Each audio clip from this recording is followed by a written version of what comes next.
നമസ്കാരം. 15ാം കേരള നിയമസഭയുടെ 11ാം സമ്മേളന വിശേഷങ്ങളിലേക്ക് സ്വാഗതം. 11ാം സമ്മേളനത്തിൻ്റെ 17ാം ദിവസമായ ഇന്ന് വിപുലമായ ചർച്ചകൾക്കാണ് സഭ സാക്ഷ്യം വഹിച്ചത്.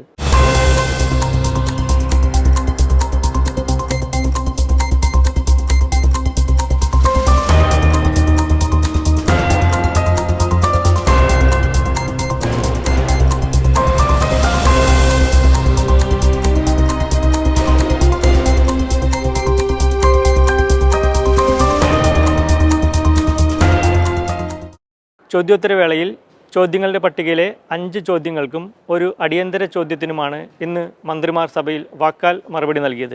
സ്റ്റാർട്ടപ്പ് വില്ലേജ്, കേരള ബാങ്കിന്റെ പ്രവർത്തനം മെച്ചപ്പെടുത്താൻ നടപടികൾ, സാമ്പത്തിക പ്രയാസം മറികടക്കുന്നതിന് പാക്കേജ്, ചില്ലറ വ്യാപാര മേഖലയുടെ പുരോഗതി, PSC പരീക്ഷയ്ക്ക് കൺഫർമേഷൻ കൊടുക്കാൻ കഴിയാതിരുന്നവർക്ക് അവസരം നൽകാൻ നടപടി എന്നിവ സംബന്ധിച്ച് അംഗങ്ങളുടെ ചോദ്യങ്ങൾക്കാണ് ബന്ധപ്പെട്ട മന്ത്രിമാർ ഇന്ന് മറുപടി പറഞ്ഞത്.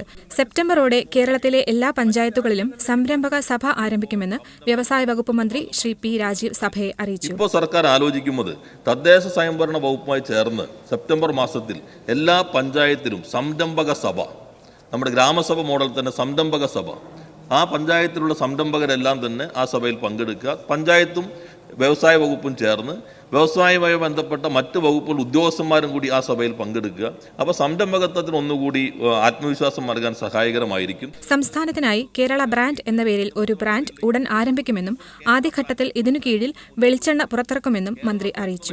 ലോകത്തിന് മുൻപിൽ കേരളത്തിന് പ്രത്യേകമായ സ്വീകാര്യതയുണ്ട്. ആ സ്വീകാര്യതയെ നമ്മുടെ ഉൽപ്പന്നങ്ങളുടെ വിപണനത്തിന് സഹായകരമായി ഉപയോഗിക്കാനാണ് സർക്കാർ ശ്രമിക്കുന്നത്. ഈ കേരള ബ്രാൻഡ് എന്നുള്ളത്, ഈ നന്മ എന്നൊരു ലോഗോ നമ്മൾ അംഗീകരിച്ചിട്ടുണ്ട്. ആ ബ്രാൻഡ് ഹോളോഗ്രാമിനകത്ത് ആ ബ്രാൻഡ് ഇവർക്ക് നൽകുകയാണ്. അപ്പോൾ ആദ്യത്തെ വെളിച്ചെണ്ണയ്ക്കാണ്. വെളിച്ചെണ്ണ ഇപ്പോൾ വന്ന അപേക്ഷകളെല്ലാം സ്ക്രൂട്ടിനൈസ് ചെയ്ത് സെലക്ട് ചെയ്ത് കഴിഞ്ഞിട്ടുണ്ട്. സംസ്ഥാനത്ത് യുവാക്കളുടെ സഹകരണ സംഘങ്ങൾ മികച്ച പ്രവർത്തനങ്ങളാണ് കാഴ്ചവെക്കുന്നതെന്ന് സഹകരണ വകുപ്പ് മന്ത്രി ശ്രീ VN വാസവൻ പറഞ്ഞു. കേരളത്തിൽ 30ഓളം യൗവനങ്ങളുടെ സഹകരണ സംഘങ്ങൾക്ക് തുടക്കം കുറിച്ചു. അതിൽ പല സംഘങ്ങളും ഇപ്പോൾ ഈവൻറ്റ് മാനേജ്മെൻറ്റ് മുതൽ IT വരെയുള്ള പുതിയ സംരംഭങ്ങൾക്ക് തുടക്കമിട്ടു. അതിലേറ്റവും നല്ലൊരു സംരംഭമായി കോട്ടയത്തെ ഈനാട് സഹകരണ സംഘം 3 വർഷം കൊണ്ട് അത് 68 ലക്ഷം രൂപ ലാഭത്തിലേക്ക് എത്തിയ ജീബിൻ ഉൽപ്പാദിപ്പിച്ച് വേസ്റ്റ് ഡിസ്പോസലുമായി ബന്ധപ്പെട്ടൊരു പ്രവർത്തനത്തിൽ നേതൃത്വപരമായ പങ്കുവഹിച്ചു വരുന്നു. അഭിമാനകരമായ പുരോഗതിയാണ് യൗവനങ്ങളുടെ സഹകരണ സംഘങ്ങൾക്കുള്ളത്. കേന്ദ്രം അർഹമായ നികുതി വിഹിതം നൽകുന്നില്ല എന്ന് ധനകാര്യ വകുപ്പ് മന്ത്രി ശ്രീ KN ബാലഗോപാൽ പറഞ്ഞു. സർ, കേന്ദ്രവിഹിതം നമുക്ക് ഏറ്റവും അർഹമായ നികുതി വിഹിതം തരുന്നില്ല എന്നുള്ളതാണ് ഒന്നാമത്തെ കാര്യം. എല്ലാ മേഖലയിലും കുറയ്ക്കണം. സർ, കണക്കുകൾ നോക്കിക്കഴിഞ്ഞാൽ 32,000-33,000 കോടി 3 വർഷം മുമ്പ് ഗ്രാൻഡ് ഇന്നേഡായിട്ട് ഗ്രാൻഡായി കിട്ടിയത് ഈ കഴിഞ്ഞ വർഷം 11,000 കോടിയാണ് സർ. 22,000 കോടി കുറഞ്ഞു. ഇതെല്ലാം കുറഞ്ഞിട്ട് നമ്മൾ ഇവിടുന്ന് പിരിച്ചുകൊണ്ട് പോകുന്ന നികുതിയുടെ ഭാഗമാണ് തരുന്നത്. ആ നികുതി തരുന്നത് എന്തോ കേരളത്തിന് പ്രത്യേക സഹായം ചെയ്യുന്നൊക്കെയുള്ള തരത്തിലേക്ക് പ്രചരിപ്പിക്കാൻ ശ്രമിക്കുന്നുണ്ടെന്ന് ബഹുമാനപ്പെട്ട മെമ്പർ പറഞ്ഞത് ശരിയാണ്. പക്ഷേ നമുക്ക് കിട്ടാനുള്ളതും അർഹമായതുമായിട്ടുള്ള തുകയാണ് സർ തരുന്നത്. അതിൽ തന്നെ എത്രത്തോളം തരാനുമുണ്ട് സർ. LD ക്ലർക്ക് പരീക്ഷയ്ക്ക് കൺഫർമേഷൻ കൊടുക്കുന്നതിൽ PSCയുടെ ഓൺലൈൻ പോർട്ടലിന് സാങ്കേതിക തകരാറുണ്ടായിട്ടില്ലെന്ന് മുഖ്യമന്ത്രി ശ്രീ പിണറായി വിജയൻ അടിയന്തര ചോദ്യത്തിന് മറുപടിയായി പറഞ്ഞു. ഉദ്യോഗാർത്ഥികൾക്ക് ആർക്കും ഇക്കാര്യത്തിൽ ഒരു പ്രയാസവും ഉണ്ടായിട്ടില്ലെന്നും മുഖ്യമന്ത്രി വ്യക്തമാക്കി. നമ്മുടെ കേരളത്തിലെ മാധ്യമങ്ങളുടെ ഒരു രീതി അതായി മാറിപ്പോയി. അത് തിരുത്തിക്കാൻ വേണ്ടി തിരുത്തിക്കാനൊന്നും ഇപ്പോൾ പെട്ടെന്ന് കഴിയുമെന്ന് തോന്നുന്നില്ല. മാധ്യമങ്ങൾ തന്നെ കാര്യങ്ങൾ ആലോചിക്കേണ്ടതാണ്. അവരുടെ വിശ്വാസ്യതയ്ക്ക് തന്നെ വലിയ കോട്ടം തട്ടുകയാണ്. ഇവിടെ ഈ പറയുന്ന കൺഫർമേഷൻ നൽകേണ്ട ഈ ജില്ലകളെടുത്താൽ അവർക്കാർക്കും ഇതിന് പ്രയാസമുണ്ടായിട്ടില്ല.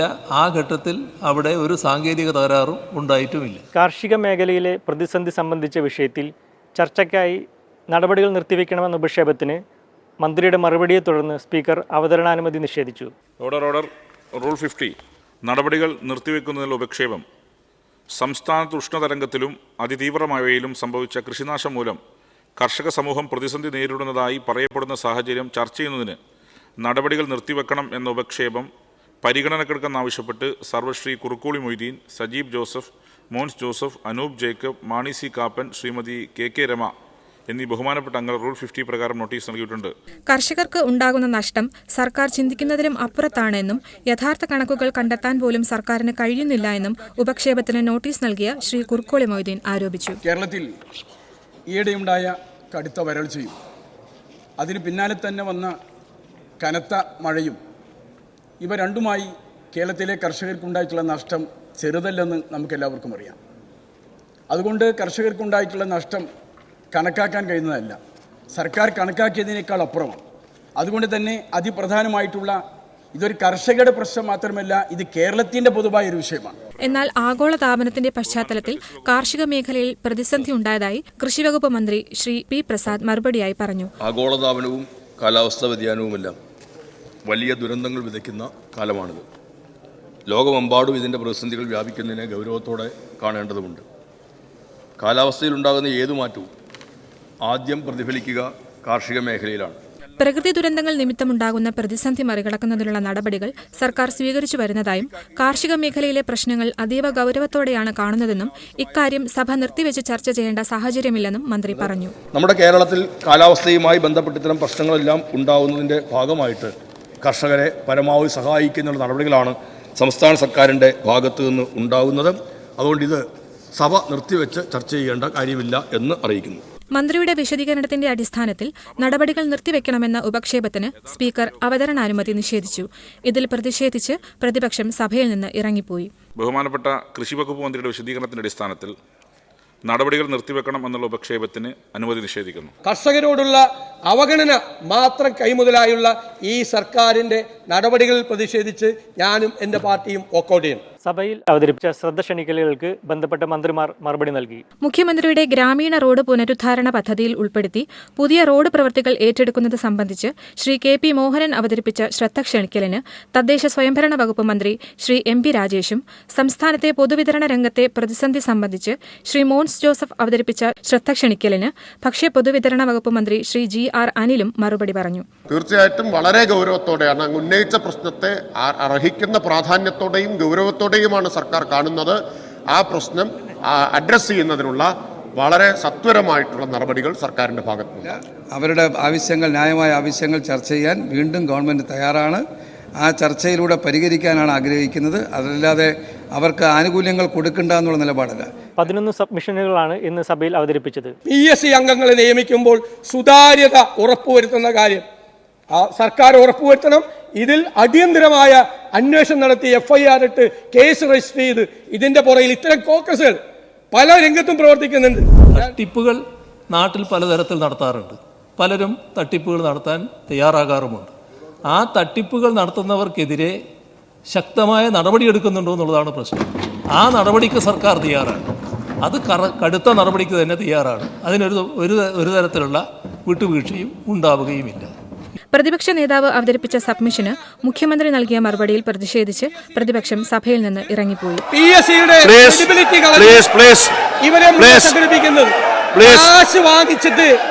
നിങ്ങളുടെ പാർട്ടിക്കാർ വാങ്ങിച്ചിട്ട് ശക്തിയായി പ്രതിഷേധിച്ച് ഞങ്ങൾ വാക്കൗട്ട് ചെയ്യുന്നു. UDF 2 ചട്ടങ്ങളുടെ ഭേദഗതികളും സഭ പരിഗണനയ്ക്കെടുത്തു.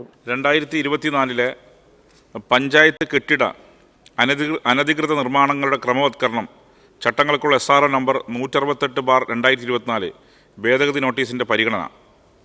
Doctor N. ജയരാജാണ് നോട്ടീസ് നൽകിയത്. കേരള പഞ്ചായത്ത് രാജ് കെട്ടിട നിർമ്മാണ അനധികൃത നിർമ്മാണ ക്രമവത്കരണം ചട്ടങ്ങൾക്ക് ഞാൻ നൽകിയ ഭേദഗതി അവതരിപ്പിക്കുന്നു. 2024 കേരള പഞ്ചായത്ത് കെട്ടിട അനധികൃത നിർമ്മാണങ്ങളുടെ ക്രമവത്കരണം സംബന്ധിച്ച ചട്ടങ്ങൾക്കുള്ള ഭേദഗതിയിൽ ഭേദഗതി നമ്പർ 1, 4, 5 എന്നിവ സ്വീകരിക്കുന്നു. ബഹുമാനപ്പെട്ട മന്ത്രി സ്വീകരിച്ച ഭേദഗതികൾ സഭ അംഗീകരിച്ചിരിക്കുന്നു. മറ്റ് ഭേദഗതികൾ സഭയുടെ അനുമതിയോടുകൂടി പിൻവലിച്ചിരിക്കുന്നു. 2024-25 സാമ്പത്തിക വർഷത്തെ ബജറ്റിലേക്കുള്ള ഉപധനാഭ്യർത്ഥനകളുടെ സ്റ്റേറ്റ്മെന്റ് ധനകാര്യ വകുപ്പ് മന്ത്രി ശ്രീ KN ബാലഗോപാൽ സഭയുടെ മേശപ്പുറത്ത് വെച്ചു. 2016-17 മുതൽ 2019-20 വരെയുള്ള സാമ്പത്തിക വർഷങ്ങളിലെ അധിക ധനാഭ്യർത്ഥനകളുടെ സ്റ്റേറ്റ്മെന്റുകളും ധനകാര്യ വകുപ്പ് മന്ത്രി ശ്രീ KN ബാലഗോപാൽ ഇന്ന് സഭയുടെ മേശപ്പുറത്ത് വെച്ചു. 2024-2025 സാമ്പത്തിക വർഷത്തെ ബജറ്റിലേക്കുള്ള ധനാഭ്യർത്ഥനകളുടെ സ്റ്റേറ്റ്മെന്റ് 2016-17, 17-18, 2018-19, 2019-2020 എന്നീ സാമ്പത്തിക വർഷങ്ങളിലെ അധിക ധനാഭ്യർത്ഥനകളുടെ സ്റ്റേറ്റ്മെന്റുകൾ എന്നിവ ഞാൻ മേശപ്പുറത്ത് വെക്കുന്നു. 2024 കേരള ധനവിനിയോഗ 2ാം നമ്പർ ബിൽ ധനകാര്യ വകുപ്പ് മന്ത്രി ശ്രീ KN ബാലഗോപാൽ അവതരിപ്പിച്ചു. 2024 കേരള ധനവിനിയോഗ 2ാം നമ്പർ ബിൽ ഞാൻ അവതരിപ്പിക്കുന്നു. ബിൽ അവതരിപ്പിച്ചിരിക്കുന്നു. 17 പേരാണ് ചർച്ചയിൽ പങ്കെടുത്ത് സംസാരിച്ചത്. ചർച്ചയിൽ ഉയർന്നുവന്ന വിഷയങ്ങളിൽ ധനകാര്യ വകുപ്പ് മന്ത്രി ശ്രീ KN ബാലഗോപാൽ മറുപടി പറഞ്ഞു. സംസ്ഥാന സർക്കാർ എല്ലാ പണവും മുടക്കി ഈ കാര്യങ്ങളെല്ലാം ചെയ്യാവുന്ന ധാരണയും ഞങ്ങൾക്കില്ല. അതിന് നല്ല സ്വകാര്യ മൂലധനം സിയാൽ മോഡലോ അല്ലാതുള്ള മോഡലോ പലതരത്തിലുള്ള മോഡൽ. മന്ത്രിയുടെ മറുപടിയിലെ ചില പരാമർശങ്ങളിൽ പ്രതിഷേധിച്ച് പ്രതിപക്ഷം സഭയിൽ നിന്ന് ഇറങ്ങിപ്പോയി. ഈ നിയമസഭാ വേദിയെ കളങ്കപ്പെടുത്തിയാണ് ധനകാര്യമന്ത്രി ചെയ്തത്. സർ, ഞങ്ങൾ ഇതിൽ അതിശക്തിയായി പ്രതിഷേധിക്കുന്നു. സർ, ഞങ്ങൾ വോക്കൌട്ട് ചെയ്യാം. ധനവിനിയോഗ 2ാം നമ്പർ ബിൽ സഭ പാസാക്കി. 2024 കേരള ധനവിനിയോഗ 2ാം നമ്പർ ബിൽ പാസാക്കണമെന്ന് ഉപക്ഷേപത്തെ പ്രതികൂലിക്കുന്നവർ ഉപക്ഷേപം സഭ അംഗീകരിച്ചിരിക്കുന്നു. ബില്ല് പാസ്സായിരിക്കുന്നു. നടപടികൾ പൂർത്തിയാക്കി സഭ ഇന്നത്തേക്ക് പിരിഞ്ഞു. ഓർഡർ. സഭ ഇപ്പോൾ പിരിയുന്നതും നാളെ രാവിലെ 9 മണിക്ക് വീണ്ടും സമ്മേളിക്കുന്നതുമാണ്. ഇന്നത്തെ നിയമസഭാ വിശേഷങ്ങൾ ഇവിടെ സമാപിക്കുന്നു. നമസ്കാരം.